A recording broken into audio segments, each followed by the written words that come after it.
there is no classes here at the college. However, I believe that the school will still be open. So you want to check with the security, with the library, with the study hall.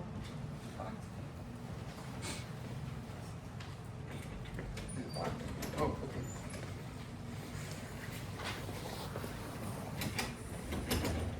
okay. Okay, I think it's quieter now. So, check with them if you're planning to come on campus on Friday. Okay, many of you may be wondering if you come on campus, but it is a holiday this Friday, so we have no class this Friday, March 29th.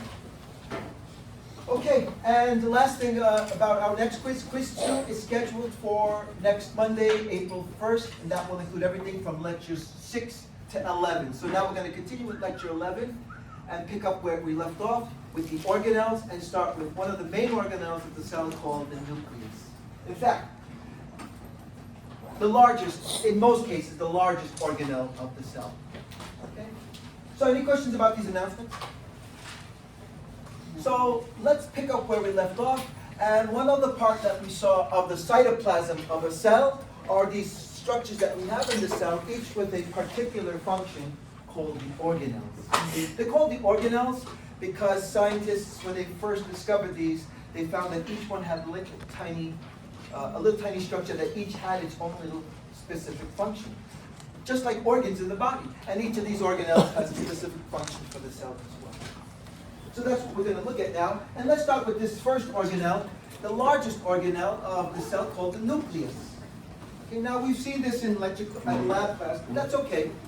It might be a nice way to review, as well as to move on quickly to the parts here, the other organelles here of the cell as well. So let's start with nucleus.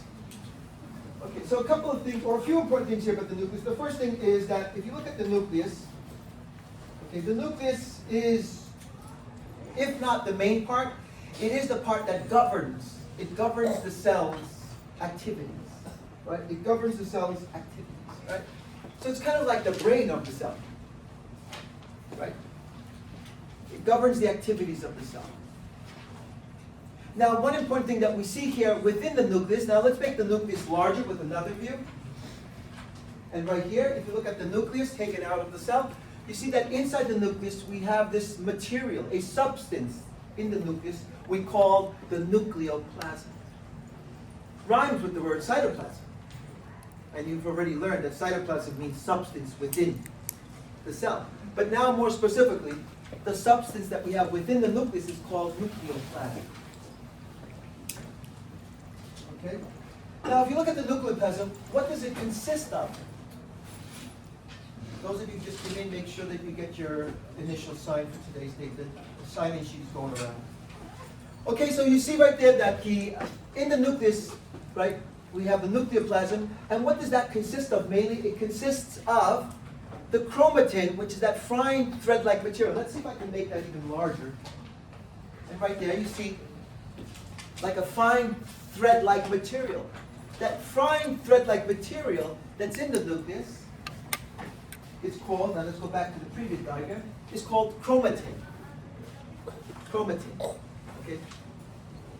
Chromatin at some point will condense into chromosomes. So they are the same thing. Chromatin, chromosomes. What's the difference? The difference is chromatin looks like fine threads, whereas chromosomes looks more like firm little rods, like structures. Let's see if I have a picture here. And here is, for instance, the chromatin unwinded, right? Unwinded, looks like threads. However, when it's condensed, it condenses like this into something that you're familiar with, that looks like little rods or wings, called chromosomes. So they are the same thing. But what is important about chromatin or chromosomes that's inside the nucleoplasm of the cell is that the chromatin or chromosomes is made of, what you see right here, is made of DNA. So meaning that DNA is in the nucleus of the cell. Now let's go back to my nucleus again, right there. And there, as you can see, chromatin, which is actually your DNA genetic material. So now, when we want to understand what is the function of the nucleus, one of the functions, or a couple of the important functions of the nucleus, is associated with DNA. So now you can tell me, what is DNA for? What is the purpose of DNA? Cell reproduction is one, good. So one purpose of the nucleus, therefore, and the DNA and the chromosomes and chromatin is for cell reproduction or cell division, right? And the other is for protein synthesis, right? It acts, the DNA that's in the chromatin or chromosomes is actually the blueprints for protein synthesis.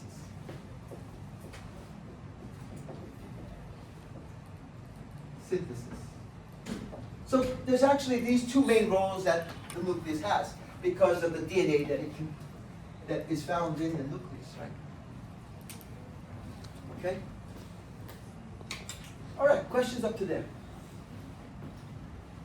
So once again, nucleus contains this substance inside called the nucleoplasm. The nucleoplasm, which is made of the fine little thread-like structures called chromatin. And when it condenses, it's called chromosomes, like this. Okay? What are the chromosomes or the chromatin? It's those structures that contains DNA. The DNA, which is going to serve for cell division and protein synthesis, as the blueprints or the recipes or the instructions for protein synthesis. Now, they won't make ribosomes, but we will talk about that in a moment. But let's go back to the nucleus again. Now, a few other things here about the nucleus. If you look at the nucleus, right, the nucleus has its double-layered membrane here. A double-layered membrane. See two layers of membrane? We call that the nuclear envelope. The nuclear envelope. Some books call it the nuclear membrane. Regardless of it, the nuclear envelope or the nuclear membrane, right, is a double-layered membrane. Double-layered. Because of that, therefore, the nuclear envelope would be rather thick because it has two layers. So then how would things exit? How would things exit the nucleus because it's thick and double-layered? Through the pores that you see there. Good, the pores. So there, along the double-layered nuclear envelope, you see that there are many pores. Pores that allow things to exit the nucleus. Such as, we saw last week, mRNA. Okay? And other things. Okay? Other things that we'll see in a moment. Okay? So that is another important purpose there of these structures there. Now lastly, not actually part of the nuclear activity or functions, but rather it's a separate structure that you see hidden deep inside within the nucleus. It's a structure that you see right there that looks like a dark purple ball. That is called the nucleolus. Okay, nucleolus. Now the purpose of nucleolus is to produce ribosomes. So yes, when you say production of ribosomes, you want to be specific, right? Ribosomes are made or produced or synthesized by the nucleolus, which is a different organelle. So why is it called nucleolus? I think it's called nucleolus because it's found inside the nucleus. But it's a separate structure. Okay? So that's called nucleolus, and its purpose again is to produce ribosomes. Ribosomes. Okay? And therefore, once again, the ribosomes that are made here will exit out through the nuclear pores because ribosomes are pretty large. As you can see, there's lots of ribosomes on the surface here. See those red dots? Those red dots would not easily diffuse through the double-layered membrane. So how would it get out? Through those nuclear pores. So once again, the purpose of nuclear pores. But again, nucleolus is a different organelle, separate organelle, located precisely within the nucleus. And its purpose is to produce ribosomes. Okay. Now, let's go back to my general diagram here of the cell. And you can see all those things as well. Okay? And you can also see plenty of ribosomes. Those red dots that you see on the diagram here, red dots within the cytoplasm, some red dots on the surface of organelles like this one, some red dots on the surface of the nucleus. So therefore, I guess you can guess, you may probably be able to guess which is the next organelle we'll talk about. Ribosomes. Let's talk about ribosomes. Okay, ribosomes. So therefore, what are the ribosomes? It's these tiny little granular bodies. These tiny granular bodies on the diagram colored in red. So those red dots that you see, all throughout the cytoplasm and on the surface of some of the organelles. Okay. But what is the purpose of ribosomes? We saw that also last week. Okay, so DNA is the blueprints for protein synthesis, the instructions or the recipes, right? But ribosomes, their purpose also plays an important role in protein synthesis, but rather their role is more in assembling the proteins, in taking the amino acids to make a protein. So what ribosomes do is that they assemble the proteins in synthesis, protein synthesis.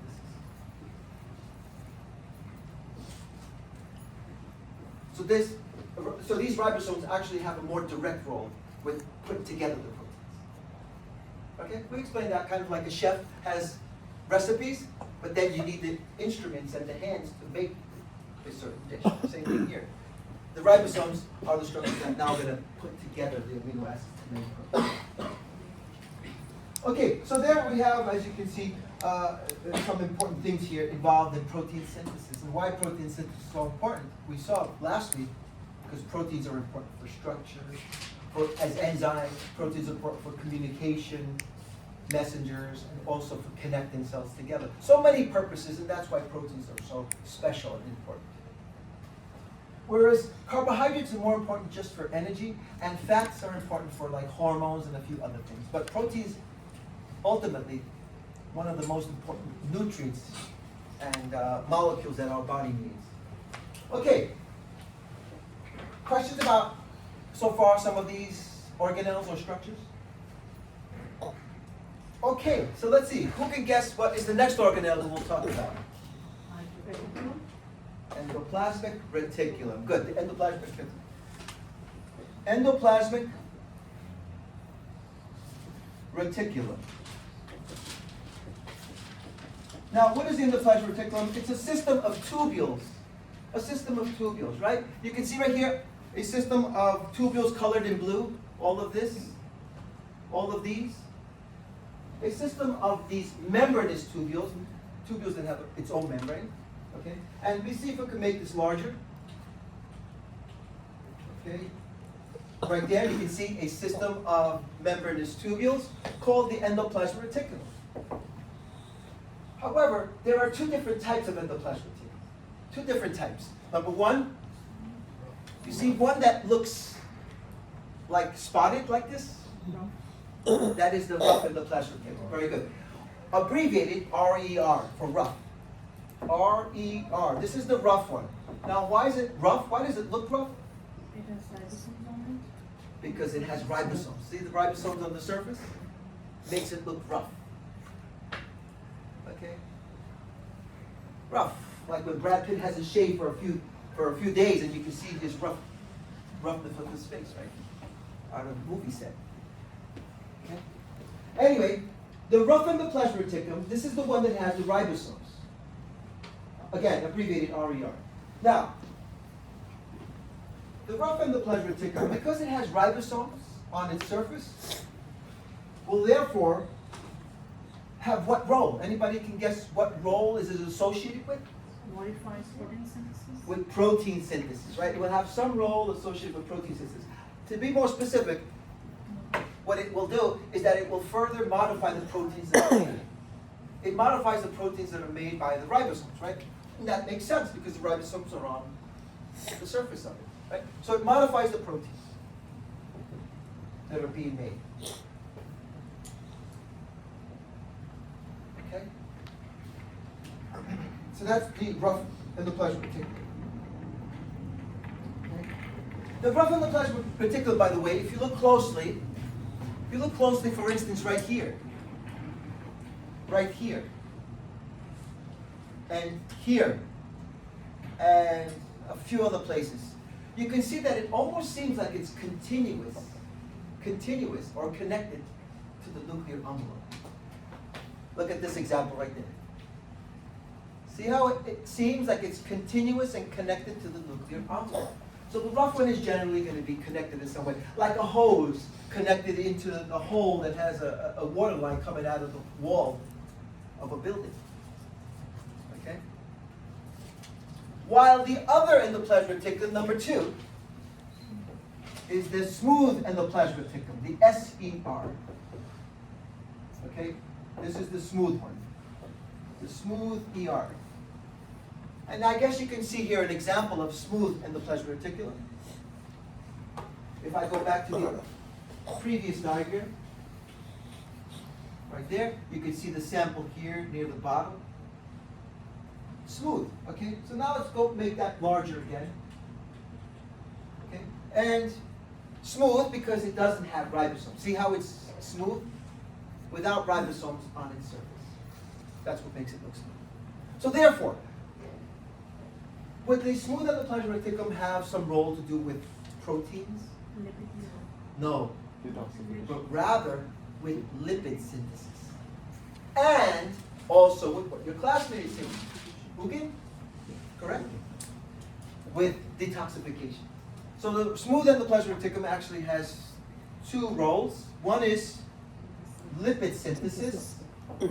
What type of lipids? Steroids and phospholipids and even lipoproteins. Anyway, lipid synthesis, just to generalize. Synthesis of many different lipids, but also detoxification. Detoxifies the cell of harmful substances that can cause harm to the cell. Right?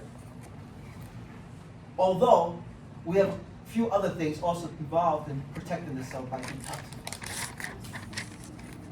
We'll talk about that soon. Okay, so those are some of the roles associated with the smooth endoplasmic reticulum. Now, there is one other function for the smooth endoplasmic reticulum, and it's found specifically in muscle cells. In muscle cells. Muscle cells have an organelle that actually looks like this, somewhat like tubes, and its role is specific to storing calcium. So storage of calcium in muscle cells.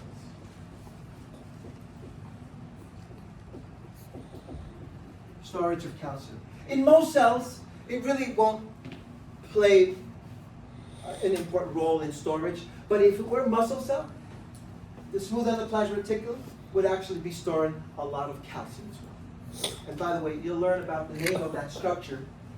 It sounds similar to endoplasmic reticulum, smooth endoplasmic reticulum, but it's called, well, I won't introduce it now. We'll learn about it with muscles. Okay? But it will be the site of storage of calcium. Okay? So yes, in a group of special cells, it also plays that role of storing calcium. Okay. Questions so far up to here? Okay, so let's look at a few other important organelles. Let's turn to the next diagram. In fact, let me go back to the general picture of a cell. And right there, you see something green here that looks like a stack of flattened sacks, like a stack of pancakes, whatever. That structure that you see there is called the Golgi apparatus, the Golgi body, or the Golgi complex. Let's see with the bigger picture what they call it here. So now let's turn to figure 3.21, and you can see right there that they call it the Golgi apparatus. However, Golgi body is perfectly fine.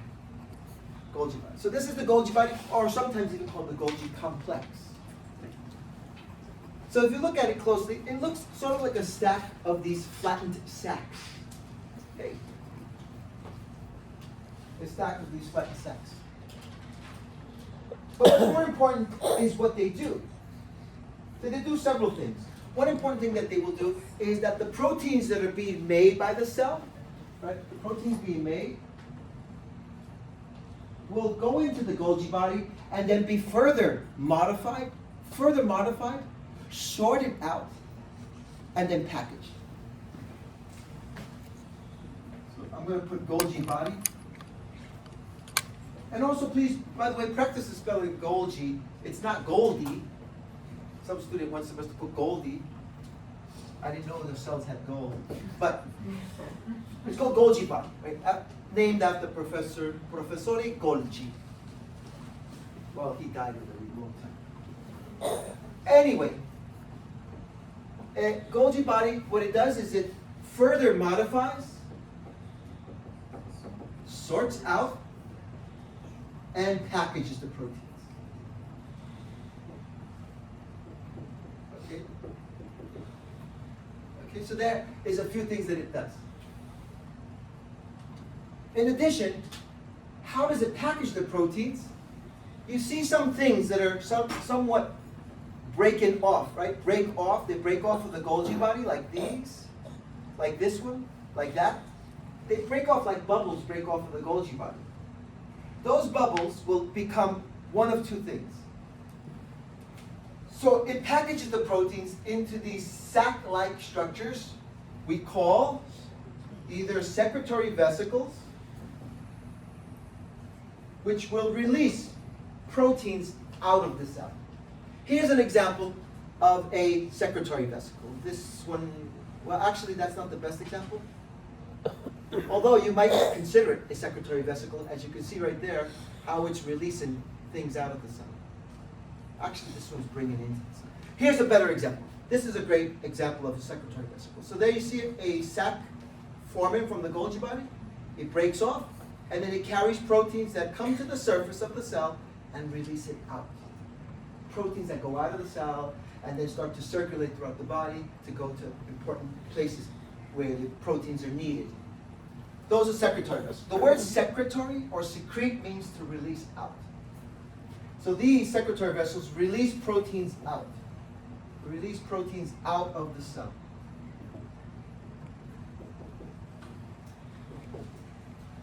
Okay, so that's one thing that the Golgi body can form. It can form secretory vesicles, like this one. This looks like an example of it, and so on. Okay. But also, Golgi bodies, the other main thing that it can form is it can form a sac-like structure that stays within the cell, like this one here, stays in the cell, and then forms here a structure that you see here labeled as lysosomes. So secretory vesicles and lysosomes actually break off or form from the Golgi body. So here's a lysosome. Here's a lysosome. Okay. What do lysosomes do? Lysosomes contain proteins that become digestive enzymes. Therefore, the purpose of lysosomes is for digestion.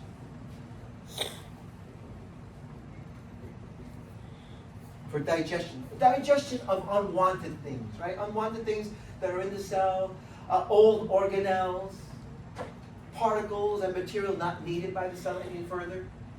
So the lysosomes are like stomachs. They picked up those things. The lysosomes pick up things that are then going to be digested. Right? So two things that came from the Golgi body that are carrying proteins. One, to release the proteins out, and the other to carry proteins for digestion. Proteins that are actually referred to as digestive enzymes. Remember, enzymes are proteins. So these unique proteins are for digestion.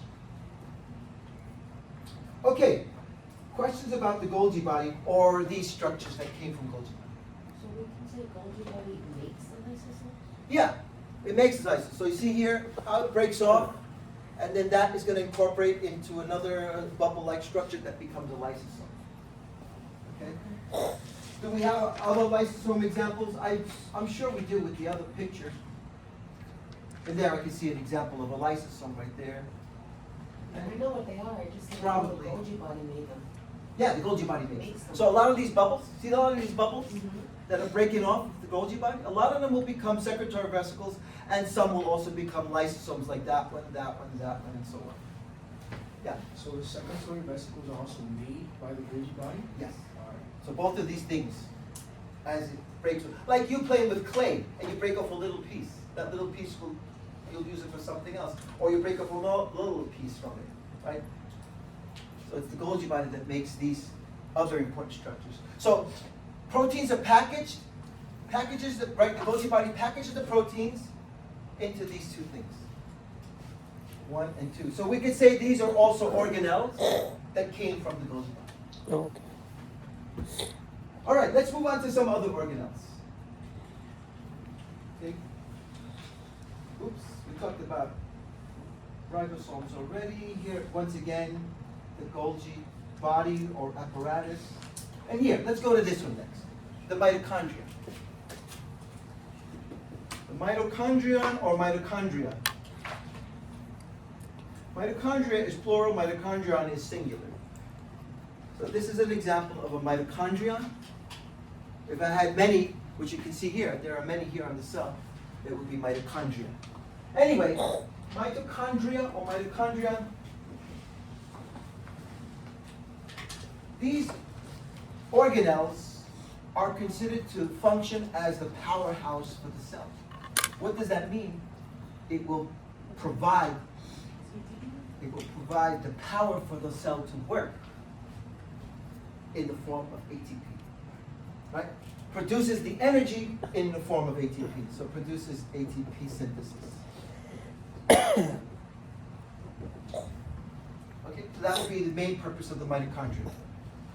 Okay, in SCB 204, you'll discuss the mitochondria once again. As you can see from the diagram, you can see the mitochondria. It looks like a nice little jelly bean or a bean, but it does have, as you can see, two layers, right? One outer layer and one inner layer that's wrinkled, and then it has a space inside of it. Just keep in mind that a lot of those parts, they will be discussed in 204 when you look at nutrition, because they will discuss how the ATP is made. We're not going to discuss how ATP is made, but just understand that mitochondria are used for making energy for the cell. So now you can see why it's called powerhouse of the cell. Okay, let's move on to another organelle. The next one is, let's see if we have it. We'll skip this. Again, this will probably be discussed in 204, how the ATP is made. But let's move to this one. This pair of organelles that you find here within the cells. A pair of organelles there. A pair of organelles that you can see there are made of short little microtubules. Okay? What is that called? They're called the centrioles. Good. Centrioles. If I go back to the earlier diagram of the cell, we can see centrioles somewhere there in the corner of the cell. Whoops. There we can see the pair of centrioles for that cell. So these centrioles come in a pair. The only cell that does not have centrioles are the neurons. Neurons don't have centrioles.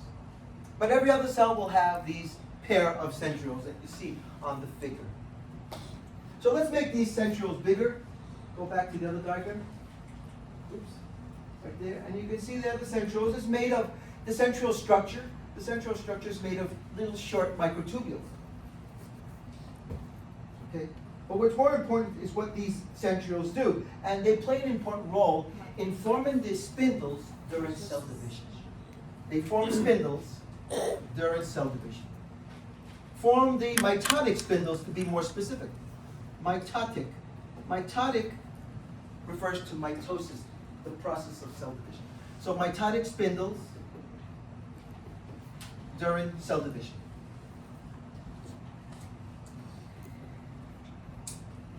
So therefore, if you want to very quickly say what's the function of centrioles, its function is necessary for the cell to divide, for cell division. Okay. What about the spindles? The spindles, you see these lines here? These lines represent spindles. Spindles are also made of microtubules.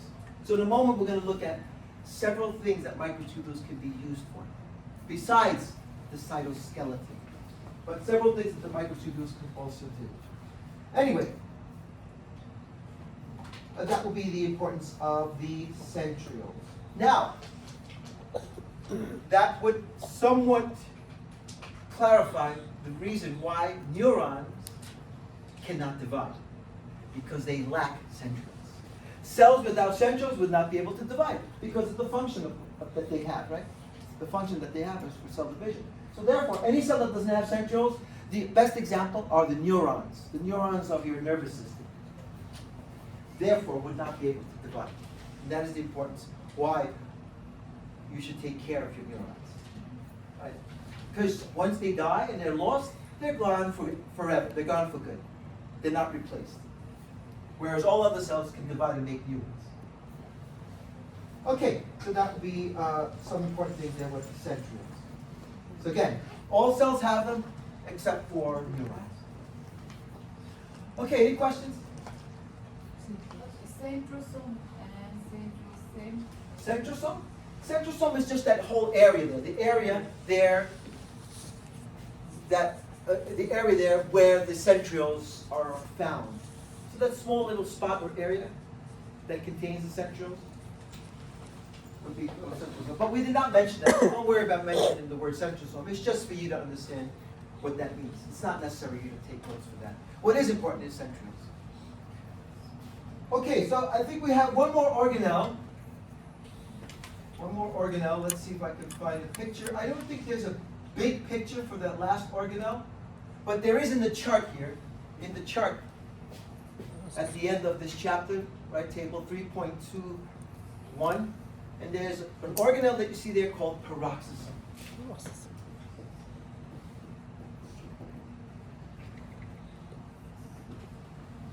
Peroxisome. If I go back to the earlier cell picture, I'm sure that there are pictures of peroxisomes as well. So with this picture, yeah, they have a nice example there of a peroxisome. And by the way, it's not just going to be one, but there'll be several peroxisomes in the cell. So anyway, what is a peroxisome? A peroxisome is that organelle that you see there. It looks like a rounded sac, right? Contains oxidative enzymes. It contains oxidative enzymes. Enzymes, right, that do two things. So it contains oxidative enzymes that do two things. One thing that it does is that those enzymes detoxify things that are harmful. So one role is detoxification. Perhaps the main role. However, it does have another role as well. And it does play a role in metabolizing fatty acids. Metabolizes fats, mainly the fatty acids. Breaking down, in other words, breaking down, metabolizing fatty acids.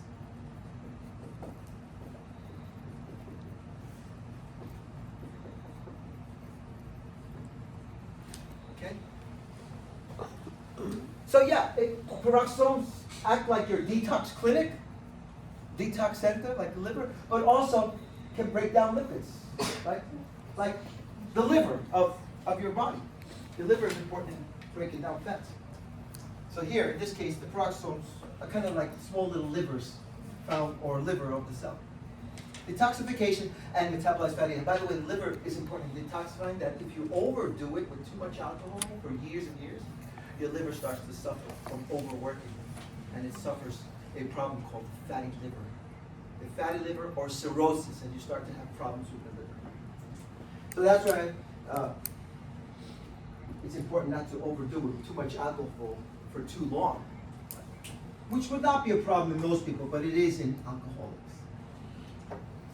Okay, anyway, the importance of the peroxisome. Questions about any of these organelles? Questions? Okay, one last thing that we do want to though look at is not an organelle, but it's one of the structures of the cell that does provide cytoskeletal support. Let's see if I can go back to the cell picture again. Oops, I went too far. So let's look at the cell, picture of the cell. And you can see there's some fine lines and filaments and thread-like structures there. That's the cytoskeleton. Now the cytoskeleton is made of filaments. We saw that last week. But also microtubules. Microtubules. So let's talk about microtubules for a moment. Again, microtubules are not organelles, but they are important structures for some important parts of the cell. Microtubules. So, what purpose does microtubules have? It's part of the cytoskeleton. And the skeleton of anything is for support and shape, right? So, the microtubules that are playing a role here, as you can see right there, all those different examples, some of them are microtubules, are providing support and shape. But what about other microtubules? We saw already a moment ago, microtubules also do form the structure of centrioles, right there. Not as long, but they are also made of microtubules. So the centrioles are made of microtubules. The spindles that will be used during cell division are also made of microtubules. That's another thing. A third thing, right? So again, cytoskeleton, centrioles, spindles. All these things require microtubules. Going back to your question, what about flagella? The flagella of the sperm cell. I don't know if I have a picture of the sperm cell. Let's see. Although here we do have something that's similar to flagella but shorter. The flagella and cilia that some cells have, cilia are hair-like extensions, like hairs. Okay? The cilia, as you can see, the cilium is singular, cilia is plural. So cilia and flagella are also made, as you can see, of microtubules. Okay? So there's an example of cilia there from some cell. And do I have a flagella picture? I don't know if I have one right now. Oh, yes, we do. Here we go. Cilia and flagella. And these two things, cilia and flagella, purpose is mainly for movement. Because they whip like brushes or like tails. Flagella is found only in one cell of the human body. In fact, it's found mainly only in men. It's called the sperm cell. So as you can see, cilia and flagella purpose is for movement. So there you can see many structures made of microtubules, and each has a different role. Either for movement with these two things, or for cell division with the spindles and centrioles, or for cell support and structure in the cytoskeleton. Okay? Okay, what about the other structures in the cell? Well, the other structures in the cell are, as you can see here, microfilaments, which we'll learn about in the study of muscles. Microfilaments play a role in contraction of muscle cells. The specific name we'll learn about when we get to the study of muscles. But microfilaments play a role in contraction of muscle cells. And then we have intermediate filaments, like these. Intermediate filaments are a little bit thicker, and their role would mainly just be structure of the cell. So cytoskeletal framework of the cell. That's really it. So all three have and play some role in the cytoskeleton. But in muscle cells, these will be important for contraction as well. And these microtubules will be important for several other things, such as these organelles or these structures or other things of the cell. Okay? So these are all cytoskeletal structures. Okay? Questions about the cytoskeletal structures? Okay, guys, so let me just take a look at the clock here. It's a little bit too early for a break, but we'll introduce now tissues. By the way, this would end the material for your second quiz. So you can put a line there, whatever you like. Quiz 2 material, up to here. Quiz 2 material. Questions? Any questions? So meaning everything from lecture 6 to 11. 6 was organic and inorganic compounds. Then we talked about DNA, then we talked about lipids, proteins, and so on. And then looked at the cell and the organelles themselves. Back there, somebody had any hand? No? Anybody else have a question? All right, guys. So let's draw the line here. Now we start material for our third quiz. Now our third quiz is still way far away. I think it's scheduled for April 19th. I'm not sure. I'll remind you before that date. But anyway, it's scheduled for April 8th. April 8th.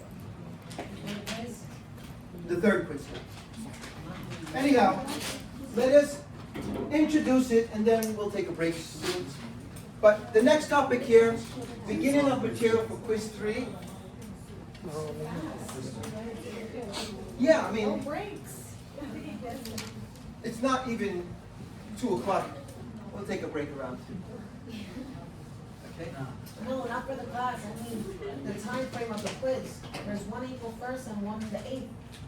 And now the 6-week session, there's 2 every week. 2 quizzes every week. I don't ever to do that. Okay, anyway,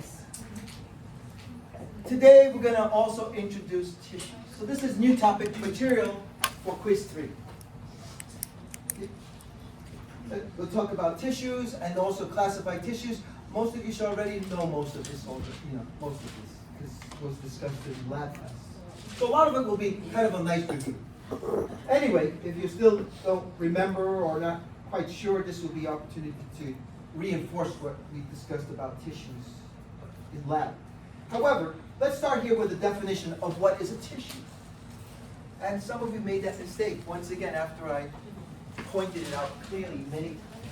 What is a tissue? It's a what? In 4 words, you can tell me what is a tissue. A group of similar cells. If you just said it's similar cells, that's not telling me a tissue. It's a group of similar cells. That's a tissue, right? Okay, now you could put more words to that. A group of similar cells related structurally and functionally with a common function. That will make it all nice as well. But as long as you see it's a group of similar cells, that is what a tissue is. Okay? Now the other words you can add to that tissue definition, you could put they are related structurally and functionally with some common role. Related structurally and functionally with a common role. Now let me close this chapter up and open up the chapter here for tissues. That will be chapter 4 of the Ammerman textbook, and I believe it's also chapter 4 of the OpenStax online book, if you're using the online free, the free book.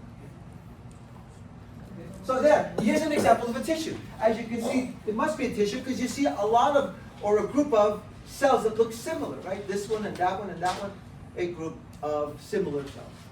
That, by the way, anybody can identify, recognize what type of tissue that is?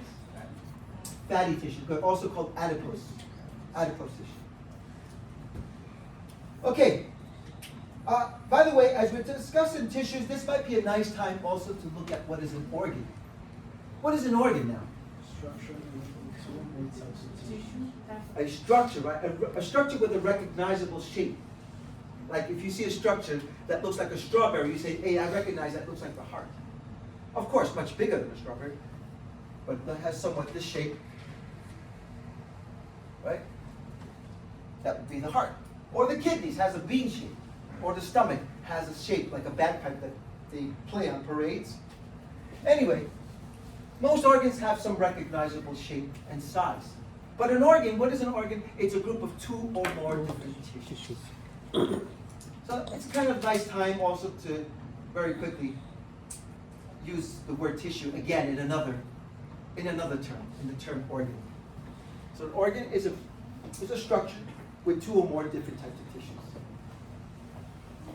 Example I gave you already, the heart. Now, anyway, what we want to learn about first though is about tissues more specifically. So let's look at tissues, and the human body, the human adult body, okay, has how many different types of tissues? Classified into how many main groups of tissues? 4. Okay. First, epithelial, connective, muscular or muscle tissue, and nervous tissue.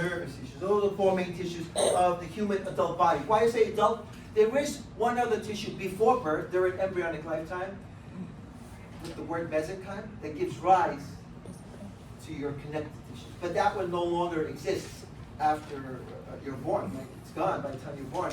Really, in your adult lifetime, you have those 4 main tissues. Epithelial, connective, muscle, and nervous tissue. We'll talk about each one at a time. And we'll start with epithelial tissue. So, epithelial tissue, to understand what it does, we have to look at where it's found. What is it doing? Okay. Okay, you're giving me specific place, like the epidermis is made of some type of epithelial tissue. Okay, that's correct. However, more generalized, epithelial tissues either cover or line surfaces, cavities, and organs. Again, cover, like the surface of the stomach, the surface of the any organ, right? Covers surfaces and organs, and lines cavities and organ spaces. Right? In other words, covers and lines surfaces, organs, and cavities. So a couple of good examples you could look at quickly is the inside of your mouth, which is made of some type of epithelial tissue, or the outside of your surface of your body, which is also some type of epithelial tissue, right, which is on the epidermis of your skin. Or covering your heart, either the outside of the heart or the inside cavity of the heart. The inside cavity of the heart, which is your ventricles, right, is covered by, or lined by some type of epithelium. Okay, so there. But in addition, besides covering and lining these different places, it also forms the structure of your glands. Forms glands. Okay. Oops. Well, I don't have any gland pictures here, but perhaps we'll look at glands later on, okay? When we discuss the different types of glands. But anyway, here you can see epithelium lining the inner surface there, the inner surface of the trachea. Here, along the inner surface of the trachea, this is some type of epithelium. Okay? The outer surface, for instance, the outer surface of the lungs. The outer surface of the lungs is covered by some type of very thin epithelium as well. Cavities, like your abdominal cavity or your mouth, is lined by epithelium. Or covering the surface of your skin is the epithelium known as the epidermis. So there you can see how it covers and lines different areas and surfaces and cavities. It also forms glands, and we'll see the different type of glands later on. Okay, so now to continue with, just want to take a look at now some characteristics of epithelial tissues. Okay, and functions as well. Let's look at the functions first. Functions of epithelial tissues. So as you can see, many places and varieties of epithelial tissues. So the functions will also be a variety. Will be a variety of functions, such as protection. Protection, right? Like the surface of your skin, it's protecting your body. Immune function.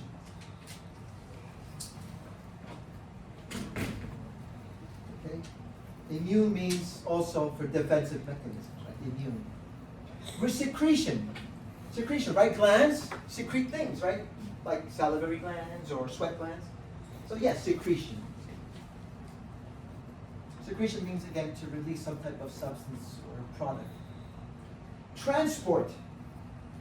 Epithelial tissues also serve for transport. And one other thing that epithelial tissue is important for. Well, absorption, you could say absorption as well. So absorption and secretion would go together, yes. But one other important function. That if you didn't have epidermis, if you didn't have the epithelium of your mouth or tongue, you would not be able to sense sensation. Good, sensation, right? Right. Sensation, right? Not only with your skin, but also you feel sensation, for instance, the mouth when coffee is too hot or something too dry in the epithelium of your eye that you have to put drops. Okay? So yes, sensation. So those are many various functions of epithelial tissue. Protection, immune, secretion, transport, and sensation. Now, characteristics. Characteristics, I think we could probably use a few of these different diagrams to help understand characteristics of epithelium or epithelial tissues. And we'll come back to this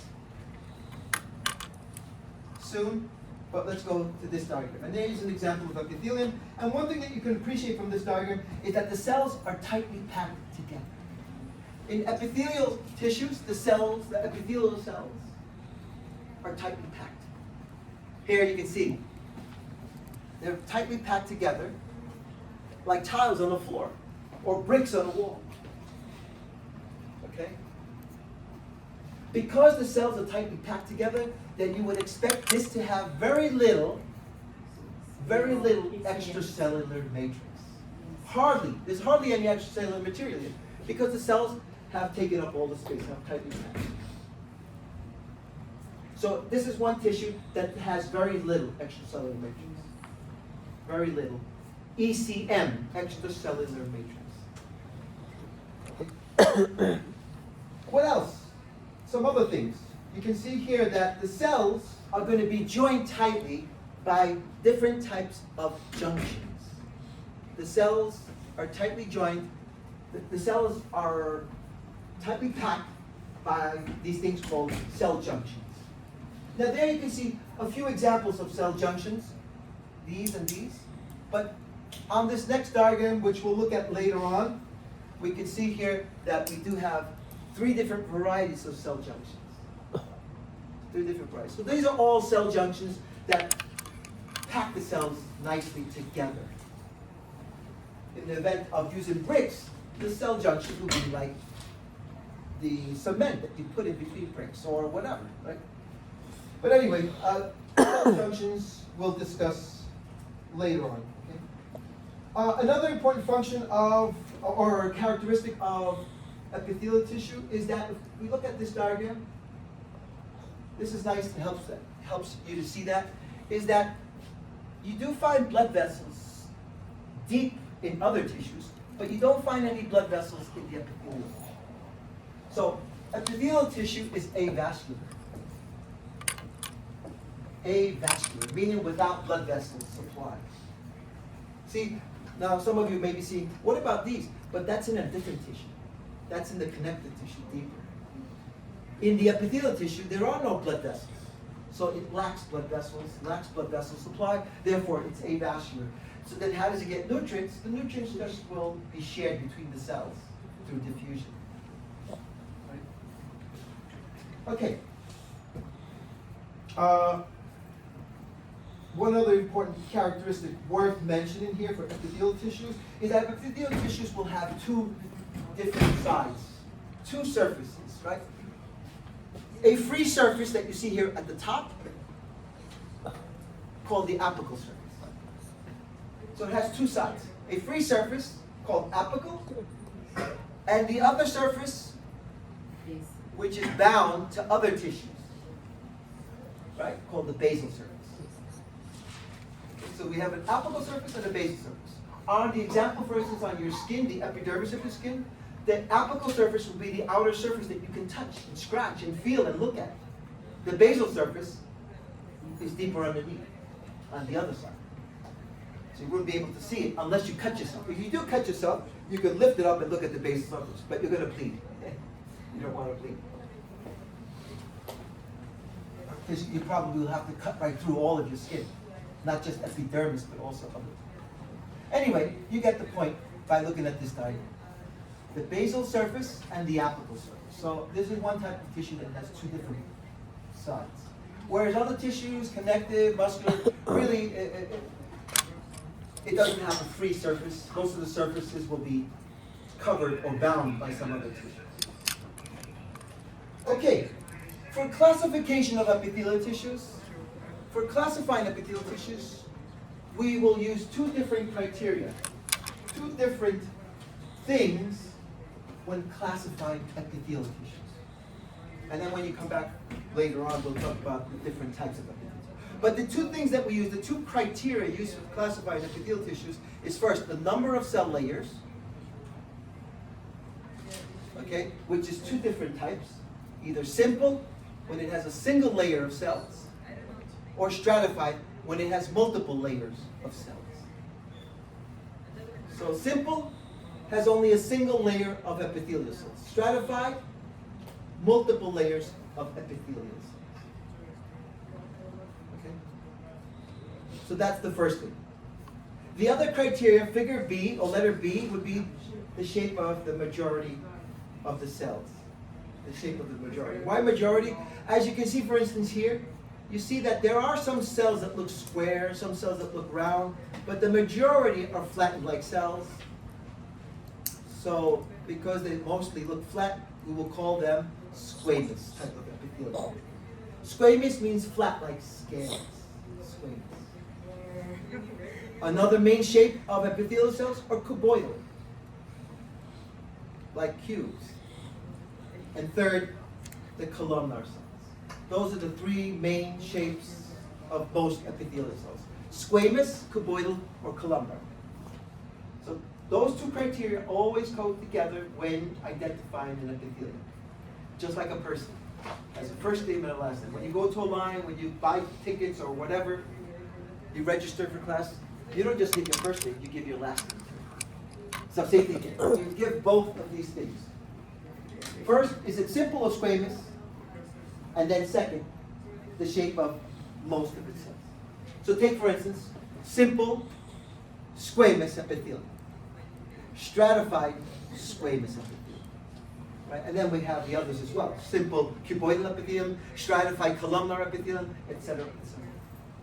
So we'll look at that. Now, in addition to these two main criteria, there are a couple of epithelia that do not fit these two normal criteria, that do not fit or are covered by these two criteria at the same time. So for instance, most people have a first name and last name, right?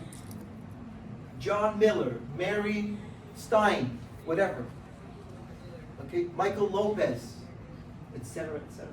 George Lopez, Michael Jackson, whatever. You like those persons. But you have, once in a while, someone who's different and unique. Madonna. That's it, it's just Madonna. Everybody knows who that is. But she does have a real name, though, with first and last name. But nobody knows her by that. Everybody knows her by Madonna. Prince is another one. There's even a time when Prince just had a symbol, didn't even have a name. He just had a symbol. That's the symbol for Prince. Okay, what else? Dr. Dre. Doesn't sound like a name. So, as you can see, you have some tissues like that, some epithelial tissues like that, and that would be two variations. There are two variations of tissue that do not fit these two normal criteria. Okay? That would be transitional epithelium and pseudostratified, which we'll talk about afterwards as well. Okay, questions about so far this introduction to tissues and epithelial tissues. All right, now before you take a break, I have your lab exams here for you, okay? And then when you're done looking at this, you can return it and take your break. We do hold on to the exams. We do hold on to the exams, so please, I give you a few minutes to look at your score, see what you got wrong, but return this. If you do not return it, you will not be permitted to take the next exam. So please, I do need these back. Also, please, no pictures or writing down the questions. And in addition, this is now history, meaning you're not going to be tested on these things on the other lab exams. Okay, so really, there's no need to take any notes. You should have the notes in your books. Okay? When you hear your name, please let me know. Asna? Okay. Sonam Doma? Emily? Again, look at your test, see what you got wrong. If you have any questions, you could come up to my desk and see me in a few moments. Olga?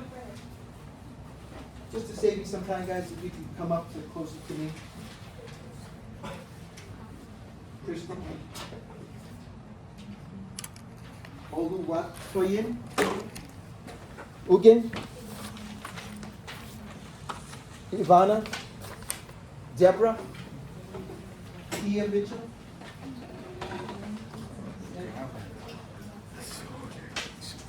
Maria? As you can see, I take away points.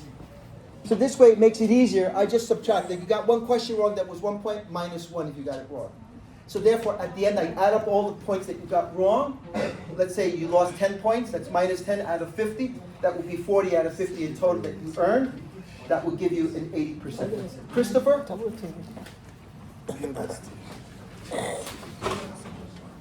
Sato Polanco? Okay.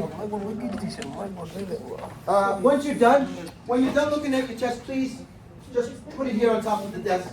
You can put it in reverse so nobody sees what you got. Eric?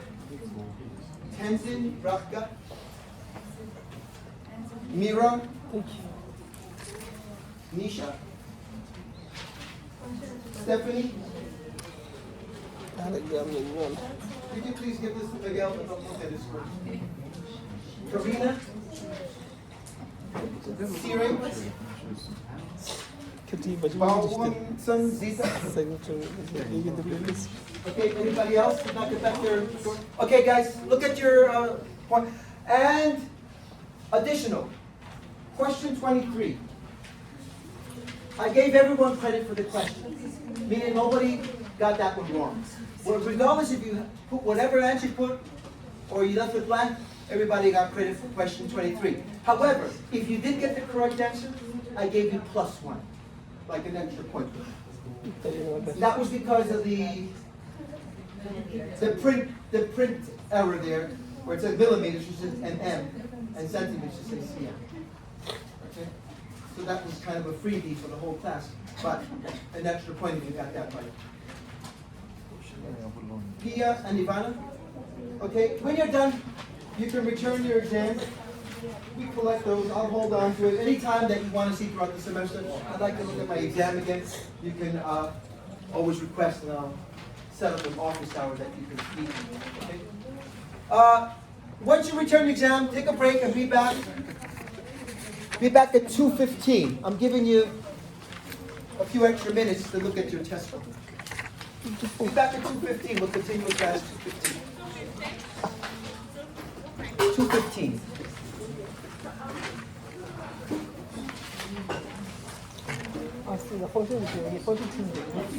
Oh my God. Anybody else need a sign-in sheet? It's on my desk.